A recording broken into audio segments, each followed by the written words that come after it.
ప్రియమైన సహోదరి సహోదరుడా, ప్రభువైన యేసుక్రీస్తు వారి నామం పేరిట మీ అందరికీ శుభవందనాలు. మరి యొక్క దయకాలం ప్రభు మరి యొక్క శ్రేష్టమైన దినమును మనకు అనుగ్రహించున్నాడు. అందుకై దేవునికి మహిమ కలుగును గాక. ఈ ఉదయకాలము పరిశుద్ధ గ్రంథంలో నుంచి ఎఫెసీయులకు రాసిన పత్రిక 6వ అధ్యాయం 11వ వచనాన్ని ధ్యానాంశంగా తీసుకుందాం.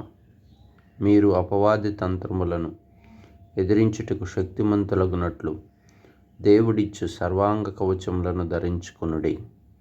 చూడండి, దేవుని వాక్యం సెలవిస్తుంది, అపవాది తంత్రములను ఎదిరించుటకు దేవుడిచ్చు సర్వాంగ కవచములను ధరించుకొనుడి. దేవుడి సర్వాంగ కవచములను ధరించుకొనుడి. నిజంగా అపవాదిని గురించి మాట్లాడుతున్నాడు. అపవాది దగ్గర తంత్రములు ఉన్నాయట. వాడిని ఎదిరించటం మరి మన శక్తి సరిపోదు గనక మరి దేవుని బలము మనకు అవసరం, దేవుని సహాయం మనకు కావాలి. ఎందుకంటే మనము పోరాడేది శరీరులతో కాదు కానీ ప్రధానులతోనూ అధికారులతోనూ ఆకాశమండలమందునున్న దురాత్మల సమూహంతో పోరాడుచున్నాం. ఈ దినాల్లో అనేక రకాలుగా అపవాది భూమి మీద గర్జించు సింహం వలె ఎవరిని మృంగుదమా అని లోకమంతా సంచరించుచున్నటువంటి దినాలు, బహుగా శోధిస్తున్నటువంటి దినాలు.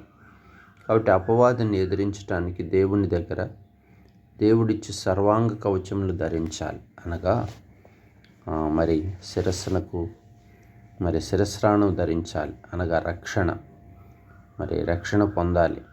అంతేకాదు దేవుని వాక్యంలో చెప్తాడు, ప్రధానమైనవి నడుమునకు సత్యమనే దట్టి కట్టుకొనాలి, మరి పాదములకు మరి చెప్పులు తొడుక్కొనాలి, సువార్త సిద్ధ మనస్సు అనేటువంటి జోడు, మరి డాలు పట్టుకోవాలి, విశ్వాసం అనేటువంటి డాలు.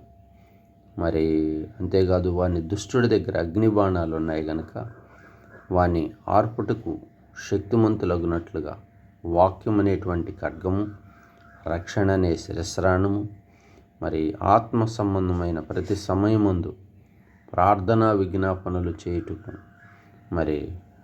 మరి ప్రార్థన అనేటువంటి ఆయుధం. మరి దేవుని పిల్లలమైన మన జీవితాల్లో మరి రక్షణ ఉండాలి, మారు మనస్సు, అంతేకాదు సువార్త, మరి అంతేకాదు విశ్వాసం అనేటువంటి డాలు. మరి ఇవన్నీ కూడా మరి ఆత్మ సంబంధమైనటువంటి సర్వాంగ కవచములను మనం ధరించుకోవాలి. లేదంటే అపవాది మనల్ని శోధిస్తూ బలహీనపరుస్తుంది కనుక అపవాది మీద జయమును పొందటానికి దేవుడిచ్చి సర్వాంగ కవచములను మనం ధరించుకున్న వారముగా ఉండాలి. అప్పుడు అపవాదిని మనం ఎదిరించవచ్చు.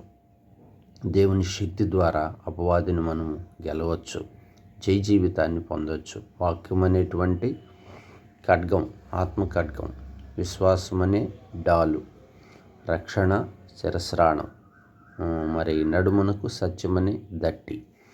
అంతేకాదు ప్రతి సమయమందు ప్రార్థన విజ్ఞాపనలు పట్టుదలతో మెలకువగా ఉండి చేయుట ద్వారా అపవాది యొక్క ఆ శక్తిని బలహీనపరిచి మనం ఆత్మీయంగా క్షేమాభివృద్ధిని పొందుకొనొచ్చని దేవుని వాక్యం ఉదయకాలం ప్రభు మనతో మాట్లాడుచున్నాడు. కనుక ప్రియుడా, నీ ఆధ్యాత్మిక జీవితంలో మరి అపవాది ఎన్నో విధాలుగా నిన్ను శోధిస్తుందా?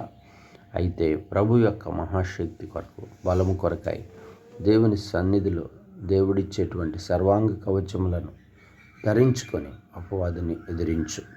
ప్రార్థన చేసుకుందాం. పరిశుద్ధుడా, ప్రేమ కలిగిన తండ్రి, అయ్యా, ఈ దినాల్లో అపవాది ఎన్నో విధాలుగా శోధిస్తున్నటువంటి దినాలు, శత్రువు ఎన్నో విధాలుగా మమ్మల్ని బలహీనపరుస్తున్నటువంటి దినాలు, అపవాదిని ఎదిరించుటకు మీరిచ్చే సర్వాంగ కవచములు ధరించాలని, తద్వారా మేము జై జీవితాన్ని పొందొచ్చని మీరు పలికిన మాటలను బట్టి స్తోత్రాలు. నిజమే, రక్షణ అనే శిరస్రాణము, సువార్త అనే జోడి, విశ్వాసం అనే డాలు, అంతేకాదయ్యా ఆత్మ సంబంధమైన ఖడ్గమైన వాక్యము, మరి పూర్ణ పట్టుదలతో ప్రార్థన చేసే అనుభవం మేము కలిగి ఉండాలని ఈ ఉదయకాలం మాతో మాట్లాడినందుకై స్తోత్రం. తద్వారా అపవాదిని ఎదిరించుటకు శక్తిమంతులగుటకు ఆ సర్వాంగ కవచములను ద్వారా మేము జై జీవితాన్ని పొందొచ్చని మీరు పలికిన మాటను బట్టి మీకు మహిమ చెల్లిస్తున్నాం.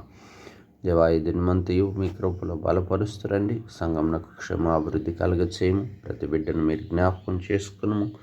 వ్యాధిగ్రస్తులను స్వస్థపరచము. యవ్వన కాల బిడ్డల భవిష్యత్తును దీవిస్తురండి. మీ సహాయం కొరకై వేడుకుంటూ మహిమ ఘనత ప్రభావాలు మీకు ఆరోపించుకుంటూ ఈ కొద్ది చిన్ని ప్రార్థన యేసు నామములో అడిగి వేడుకుంటున్నాను తండ్రి. ఆమేన్.